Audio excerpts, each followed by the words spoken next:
সবাইকে আন্তরিক অভিনন্দন ও শুভেচ্ছা।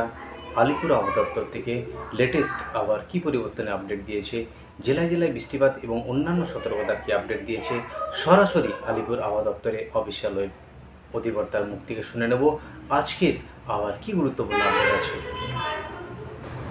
নর্থ আসাম অব্দি সেইটা রাজ্যটি ওয়েস্ট বেঙ্গলের মধ্যে দিয়ে এবং বাংলাদেশের মধ্যে দিয়ে ছিল, সেই অক্ষরেখাটা এখনো পারসিস্ট করছে।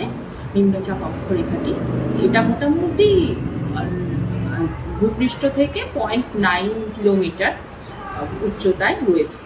এর সঙ্গে আরেকটা যে সার্কুলেশন বা ঘূর্ণাবর্ত রয়েছে নর্থ বাংলাদেশে, সেটাও রয়েছে।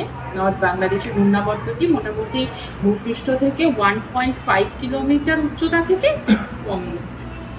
3.1 কিলোমিটার উচ্চতার মধ্যে সেই ঘূর্ণাবর্তটা উপস্থিত রয়েছে। তো এইগুলোর প্রভাবেই আমাদের এখানে কিছু ঝড়ঝঞ্ঝা হওয়ার সম্ভাবনা এখনো রয়ে গেছে। আজকে আমরা যেটা মনে করছি যে কিছু কিছু জায়গায় বৃষ্টির সম্ভাবনা রয়েছে। East West Medinipur, north south 24 Pargana, Nadia, Bankura, Jhargram এবং বাকি জেলাগুলিতে বিক্ষিপ্ত বৃষ্টির সম্ভাবনা রয়েছে।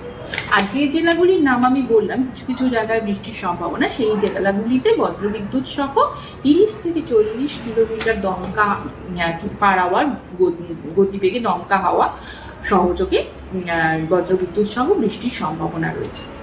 এবার আসছি 21 তারিখে বিক্ষিপ্ত বৃষ্টির সম্ভাবনা রয়েছে মুর্শিদাবাদ, নদিয়া এবং উত্তর 24 পরগনা জেলায়। এবার উত্তরবঙ্গে আসছে। উত্তরবঙ্গে আজকে দমকা হাওয়া 30 থেকে 40 কিলোমিটার পার আওয়ার গতিবেগে এবং বজ্রবিদ্যুৎ সহ বৃষ্টির সম্ভাবনা রয়েছে দার্জিলিং, জলপাইগুড়ি, কালিম্পং, আলিপুরদুয়ার ও কোচবিহার এবং নিচের দিকে 3টি জেলা মানে নর্থ সাউথ দিনাজপুর এবং মালদাতে বজ্রবিদ্যুৎ সহ বৃষ্টির সম্ভাবনা। এরপরে এই একই রকম সম্ভাবনা 21-22 তারিখেও রয়েছে। একই রকমের বৃষ্টির সম্ভাবনা জেলাভিত্তিক ভাবেও একই রকম। মধ্যে কি কোনো হিটওয়েভের সতর্কতা থাকছে জেলাগুলোতে, মানে পশ্চিমের জেলাগুলোতে, বা এই বৃষ্টিটা কমে যাওয়ার ফলে কি তাপমাত্রা বাড়তে থাকবে? তাপমাত্রা বাড়তে থাকবে, কিন্তু হিটওয়েভের কোনো সম্ভাবনা এক্ষুনি আমরা দেখছি না।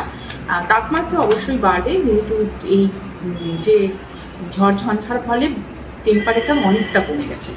যারা নর্মাল তাপমাত্রা মানে স্বাভাবিক তাপমাত্রা, সেটা হচ্ছে 35 বছরের গড়। গত 35 বছরের গড়টা আজকের স্বাভাবিক তাপমাত্রা। তো দক্ষিণবঙ্গে কোনো কোনো জায়গাতে 10 ডিগ্রি অবধি মানে 9.8 ডিগ্রি অবধি তাপমাত্রা স্বাভাবিকের থেকে নিচে রয়েছে। কোনো কোনো জায়গায় 6 ডিগ্রি 7 ডিগ্রি মানে বেশিরভাগ জায়গাতেই তাপমাত্রা বেশ কিছুটা নিচে রয়েছে। তো এতটা নিচে তো আর থাকবে না, কারণ এবার তো আর অত ঝড়ঝঞ্ঝা পূর্বাভাসে তো অতটা থাকছে না, তো সেহেতু তাপমাত্রা এবার উঠতে থাকে। তবে আগামী 24 ঘন্টায় আশা করছি তাপমাত্রা সেরকম কোনো পরিবর্তন হবে না। তারপর থেকে আগামী 4 দিনের মধ্যে 4 ডিগ্রি থেকে 6 ডিগ্রি সেলসিয়াস তাপমাত্রা দিনে